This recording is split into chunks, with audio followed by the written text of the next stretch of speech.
Presiden Prabowo Subianto geram dengan makin banyaknya para koruptor yang maling uang negara.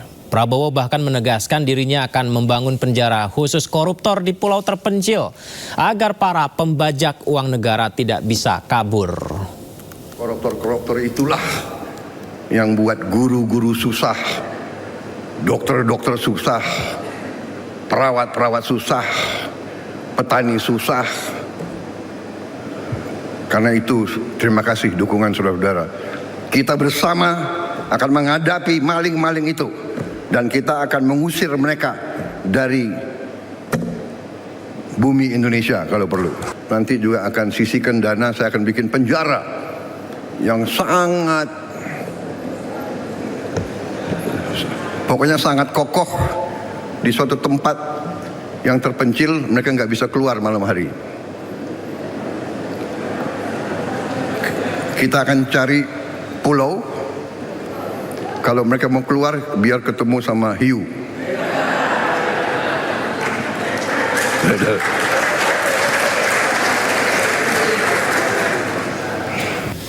Ya, itu tadi yang disampaikan Presiden Prabowo. Apakah penjara terpencil khusus koruptor yang diinginkan Presiden Prabowo Subianto ini akan bisa membuat efek jera? Kita akan membahasnya pemirsa bersama pengamat hukum dan aktivis anti korupsi Harjuno Wiwoho, di mana sebelumnya kami juga sudah mencoba menghubungi kantor komunikasi kepresidenan dan juga anggota DPR RI, namun belum ada yang bisa bergabung. Saya sapa Pak Harjuno. Assalamualaikum, selamat malam Pak, apa kabar? Waalaikumsalam, selamat malam Mas, apa kabar? Baik. Ya Pak Harjuno, barusan kita dengar Pak Presiden menyampaikan statementnya tersebut ya. Kita tahu bahwa sekarang ini korupsi di mana-mana, bensin dikorupsi, timah dikorupsi, bahkan tidak miliar-miliar, sekarang udah ratusan triliun rupiah. Sehingga Pak Presiden geram dan mengungkapkan akan membuat penjara di pulau terpencil. Kalau bisa ketemu sama hiu katanya gitu. Nah ini emang akan membuat jerah para koruptor nih Pak Harjuno. Jadi saya rasa begini ya, korupsi kita itu, mega skandal korupsi itu masih banyak yang belum tuntas. Ada beberapa skandal-skandal korupsi seperti kasus BLBI dan sebagainya itu yang dianulir nilainya itu bahkan sampai ratusan triliun. Itu belum bisa tuntas. Dan di situ banyak terjadi hengki-pengki di dalam semua prosesnya yang juga tidak membuat jera para koruptor. Dan sekarang di era Pak Prabowo menurut saya luar biasa sekali. Karena apa? Dengan adanya ketegasan-ketegasan Presiden, ya terbukti beberapa kasus-kasus besar ternyata bukan hanya skandal seperti BLBI saja. Kasus-kasus seperti Pertamina itu bayangkan 968,5 triliun. Kemudian tempo hari ditemukan uang tunai hampir 1 triliun itu di rumah mantan pejabat Mahkamah Agung, sampai dengan urusan timah yang sudah ratus-ratus triliun. Sepertinya tidak tabu gitu menyebut korupsi seperti itu. Dan urusan yang sangat urgent ini saya rasa bukan lebih kepada kita tidak melihat dari sisi bagaimana penanganan posisi korupsi. Yang harus kita lihat adalah pemulihan aset, recovery aset, dana yang sudah dikorupsi untuk bisa kembali dan bisa digunakan untuk kepentingan negara. Jadi artinya di sini instrumen yang harus kuat adalah instrumen undang-undangnya. Karena beberapa kali di dalam konteks kasus korupsi di Indonesia itu bahkan koruptor-koruptor bisa menang di pengadilan dengan pemerintah. Dengan beberapa dalih dan tentunya mungkin dalam tanda kutip mungkin karena uang dan sebagainya. Nah menurut saya kalau misalnya kita berbicara tempat untuk mereka itu pada saat sudah ditahan itu, kita bisa memanfaatkan banyak tempat yang sudah ada ya, seperti di Nusa Kambangan atau penjara-penjara lapas-lapas kelas 1 dengan peningkatan-peningkatan untuk lapas korupsi itu tentunya jangan dibuat seperti sekarang. Apapun juga itu sudah menjadi rahasia umum. Bayangkan kalau koruptor uangnya banyak di penjara, ya kita lihat misalnya seperti di Sukamiskin misalnya. Wah, apa yang mereka bisa lakukan? Handphone mereka bisa pegang, tempat bisa ber-AC dan ini. Nah, kalau sekarang dibuat terpencil, apa itu secara transparansinya untuk memantau itu bisa lebih seperti kalau halnya itu lebih dekat. Tapi konteksnya menurut saya di dalam konteks penyelesaian masalah kasus korupsi demi kepentingan negara untuk pemulihan aset, salah satu hal yang justru menurut saya itu penting itu adalah bagaimana rancangan undang-undang perampasan aset itu segera disahkan. Undang-undang perampasan aset.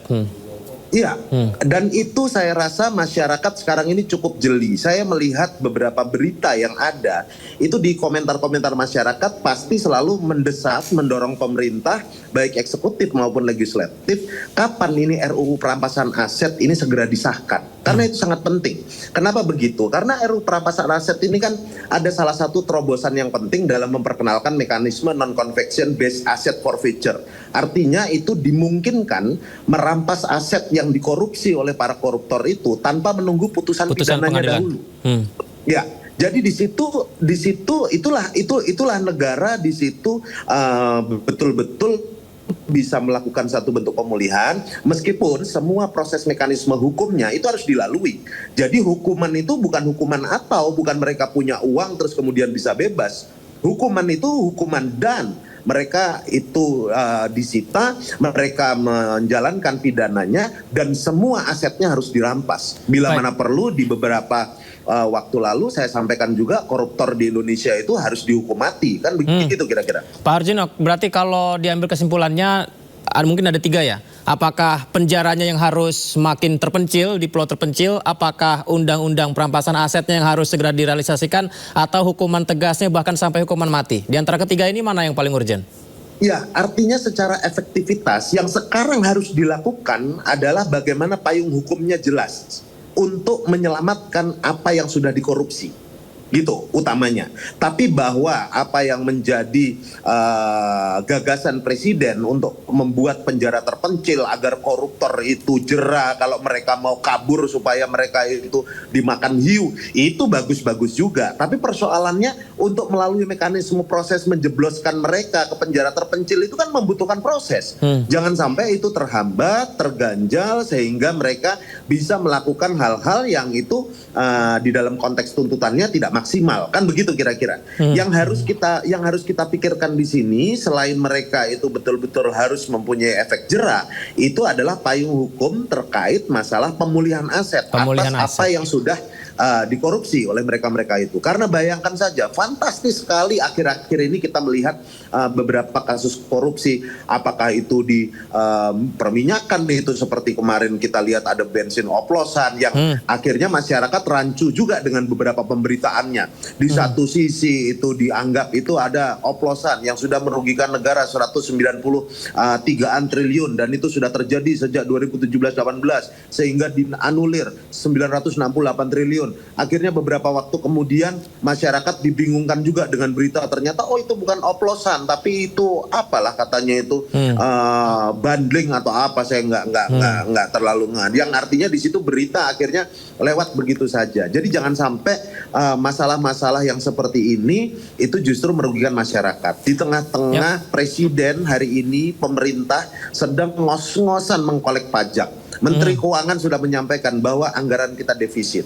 Di sisi lain uang-uang itu dihambur-hamburkan, dikorupsi, disita dan sebagainya, dan secara pemberdayaan atas dana-dana yang sudah dikorupsi itu baik kita lihat dalam bentuk kendaraan-kendaraan yang itu ada di rubasan itu disita, itu di lelang-lelang itu, maupun uang-uang tunai yang masyarakat sudah dipertontonkan bahwa itu bukan uang sedikit, bukan uang puluhan miliar, ratusan miliar. Itu uang ratusan triliun, itu sudah banyak diblokir, sudah banyak disita. Nah itulah hal-hal yang bisa harus maksimal untuk itu segera diberdayakan demi kesejahteraan masyarakat. Kira-kira seperti itu. Pak Harjono, kalau kita balik lagi soal apa yang disampaikan Pak Presiden, penjara khusus di pulau terpencil, itu realisasinya apakah mungkin akan semakin ketat karena berada di tempat yang tidak terjangkau banyak orang? Apakah pengawasannya akan maksimal di sana atau jangan-jangan sebaliknya, Pak Harjono? Nah justru itulah yang tadi kan saya sampaikan. Sekarang ini kan eranya era transparansi. Dan kita lihat bahwa publik itu mengawal dengan maksimal terhadap situasi yang memang itu ada kaitannya terhadap perbuatan-perbuatan pidana, tindak pidana korupsi dan sebagainya. Nah kalau itu seolah-olah dibuat bahwa ini penjara terpencil dan tidak termonitor dan sebagainya, sekarang siapa yang tahu? Sekarang jangankan seperti itu, Mas.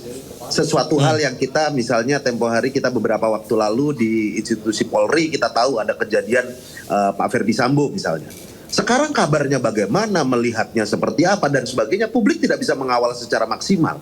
Nah, artinya sekarang ini kan menurut saya kalau bicara tentang konteks hukuman, itu kita bisa efisiensikan dengan maksimalkan apa yang sudah ada. Apa yang sudah kalau misalnya bicara terpencil, sekarang kita ini punya Nusa Kambangan, kan begitu.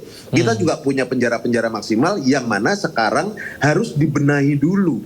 Apa yang ada di lapas-lapas, kebijakan-kebijakan di lapas dan sebagainya yang kita tahulah semua. Semua orang itu sudah menjadi rahasia umum. Di lapas bisa bawa handphone, di lapas bisa bawa AC dan sebagainya, ada fasilitas-fasilitas itu yang harus dibuat efek jera dulu. Itu harus disidak dulu oleh pemerintah sekarang. Pak Presiden harus menyidak itu situasi-situasi yang ada seperti di Sukamiskin, di LP-LP kelas 1 dan sebagainya. Di luar tetap apa yang sekarang ini sedang bekerja terkait masalah banyaknya kasus korupsi ini tetap harus segera dituntaskan. Kira-kira seperti itu, Mas. Baik, Pak Harjono Wiwoho, menarik juga untuk membahas mengenai undang-undang perampasan aset. Nanti semoga kita bisa berdiskusi lagi mengenai hal itu ya. Terima kasih Pak sudah bergabung bersama kami di Sindo Prime. Selamat malam Pak Harjono. Terima kasih Mas.